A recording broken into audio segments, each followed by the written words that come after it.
اب ہے حاجی صاحبان کو چاند ایک مشورے شریعت کی روشنی، میرے ذاتی مشورے نہیں ہیں. کوشش کریں آپ جو حج کریں نا، حج پیدل کرنا ہے. بھلے آپ کو سہولت ہو گاڑی کی، آپ پیدل کریں. 8 یا 7 ذوالحجہ کو آپ نے مکہ شریف سے نکلنا، منا پہنچنا ہے، منا سے عرفات، عرفات سے مزدلفہ، مزدلفہ سے واپسی منا، منا سے پھر مکہ طواف زیارت کر کے مکہ سے پھر منا، منا سے پھر واپسی مکہ اپنی رہائش گاہ پہ آ جائیں. یہی کچھ آپ کو چلنا ہوگا. اور لاکھوں کا مجمع ہوتا ہے، یہاں چلنا تو محسوس ہی نہیں ہوتا. لاکھوں لاکھ کا مجمع. جو حاجی صاحب اتنا پیدل چلے گا جتنا میں نے بتایا. حج کیا ہے اب مختصر ہے، کتنی دیر یعنی پیدل چلنا میں یہ بتانا چاہیے. 8 ذوالحجہ کو منا سے 8 ذوالحجہ کو مکہ سے منا، منا سے 9 کو پھر عرفات، درمیانی رات کو مزدلفہ، 10 کی صبح کو منا آ گئے. اپنے معاملات طے کیے، رمی کی، اس کے بعد قربانی کی، اس کے بعد حجامت کی، طواف زیارت، واپسی منا آ گئے. 11-12 کو پھر رمی کی، پھر مکہ واپسی آ گئے. بس اتنی کچھ کام کرنے سے آپ کا حج ادا ہو گیا. اور اتنی دیر پیدل چلنا، اب فائدہ کیا ہوگا؟ 78 کھرب، کتنا؟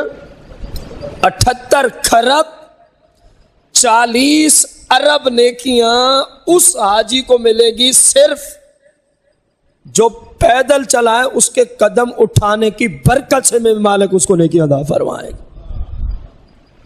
ہم یہاں سوچ بھی نہیں سکتے.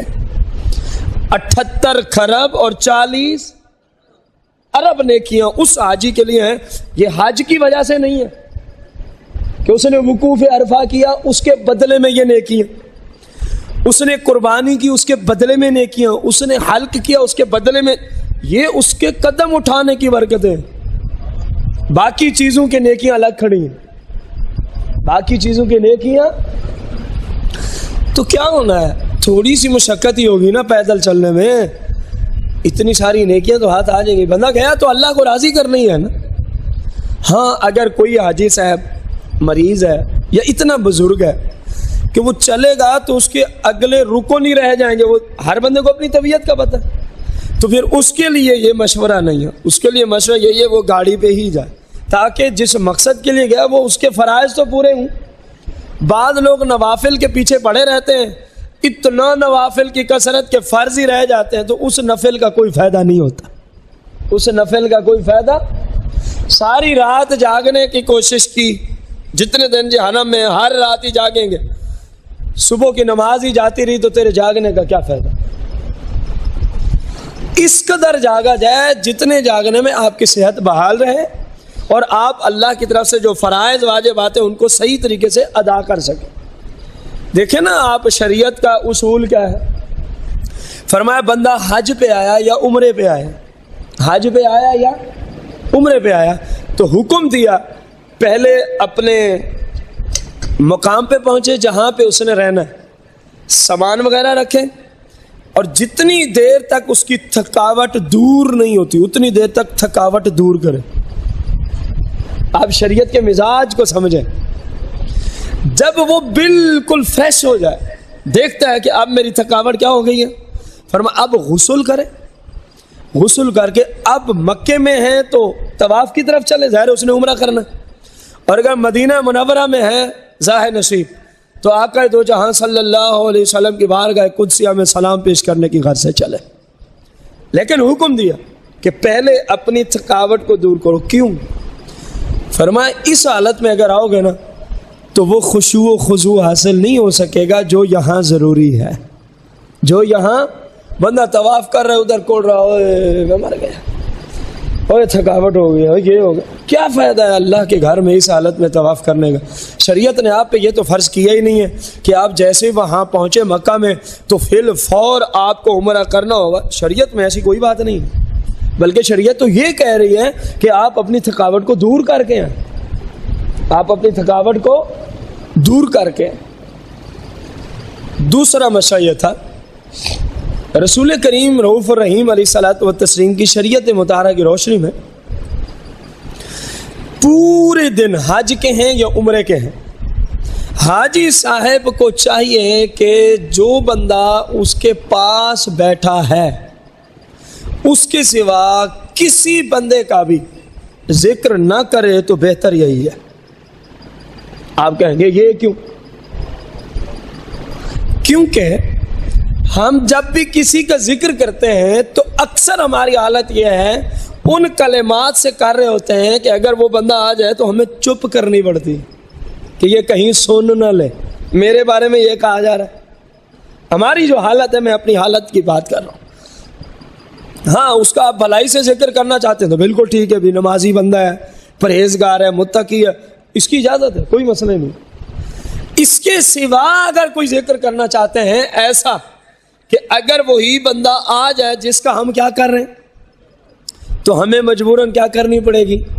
چپ کرنی پڑے گی، یار کہیں یہ نہ سن لے میرے بارے میں یہ گفتگو ہو رہی تھی۔ تو اس کو شریعت یا تو چغلی کہے گی یا غیبت کہے گی یا بہتان کہے گی۔ اور آپ کے علم میں حرم کی حدود میں ایک غیبت کرنے کا وبال 1,00,000 غیبت کرنے کے برابر ہے۔ یعنی پاکستان میں کسی شخص نے 1,00,000 مرتبہ غیبت کی اور حرم کی حدود میں کسی نے ایک غیبت کی تو گناہ میں دونوں برابر ہیں۔ پاکستان میں کسی نے ایک بہتان کسی مسلم پہ ڈالا، پاکستان میں 1,00,000 بہتان ڈالا اور حرم کی حدود میں فقط، تو گناہ میں۔ اور جو حرم کا ادب نہیں کیا اس نے، وہ علیحدہ وبال کھڑا ہے۔ حرم کی ایک تعظیم ہے شریعت کی روشنی میں ہمارے اوپر، تو یہ مشورہ ہے شریعت کی روشنی میں، جتنے دن آپ مسجد نبوی میں ہیں، مسجد حرام میں ہیں، آپ ذکر اذکار میں رہیں۔ جو بندہ آپ کے پاس موجود نہیں اس کا بیٹھ کر ہوٹل، کیونکہ آپ کے ہوٹل بھی تو حرم کی حدود میں ہی آتے ہیں، جتنا مرضی آپ کو دور رہائش ملتی ہے آپ حرم کی حدود میں ہی بیٹھے ہوتے ہیں۔ آپ کی وہاں کی نیکی اور آپ کا وہاں کا گناہ 1,00,000 کے برابر ہی ہے، یہ ذہن میں رکھ۔ بعض لوگ سمجھتے ہیں آپ تو ہم اپنے ہوٹل پہ آ گئے، تو ہوٹل کون سا حرم سے باہر چلا گیا؟ ہوٹل بھی تو حرم کی حدود کے اندر ہی ہے نا۔ حرم کی حدود بہت دور تک پھیلی ہوئی ہے، وہ صرف مسجد کی 4 دیواری تک نہیں، بہت دور تک چاروں اطراف میں پھیلی ہوئی ہے۔ تو کوشش کریں حاجی صاحبان کہ ہماری وجہ سے کسی کی عام حالت میں بھی چغلی، غیبت اور بہتان نہیں ہونی چاہیے، کبیرہ گناہوں میں آتا ہے، خصوصاً حرمین شریفین کے سفر میں اور بالخصوص ایام حج میں۔ آپ سے کوئی عبادت نہیں ہوتی، چپ کر کے سو جائیں، تھک گئے ہیں نا چپ کر کے سو جائیں۔ آپ کا سونا بھی عبادت ہے، آپ کا سونا بھی کیا ہے؟ عبادت۔ اپنے لیے دعائیں کریں، اپنے اہل و عیال کے لیے کریں، تمام مسلمانوں کے لیے دعائیں کریں، پورے جہاں کی جتنی اسلامی سرحدیں، اسلامی ممالک ہیں ان کے لیے دعائیں کریں، تمام مسلمانوں کے لیے دعائیں کریں، اللہ کی بارگاہ میں توبہ استغفار کریں، جو کچھ ہو گیا اللہ سے معافی مانگیں۔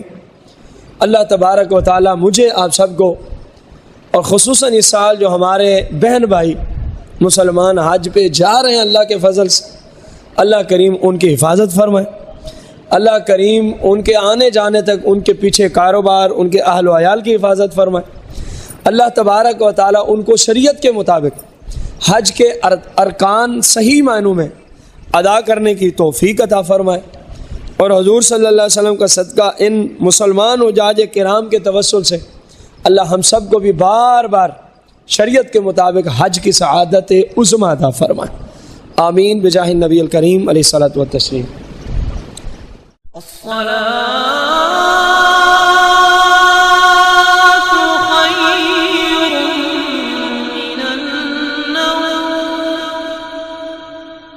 الصلاة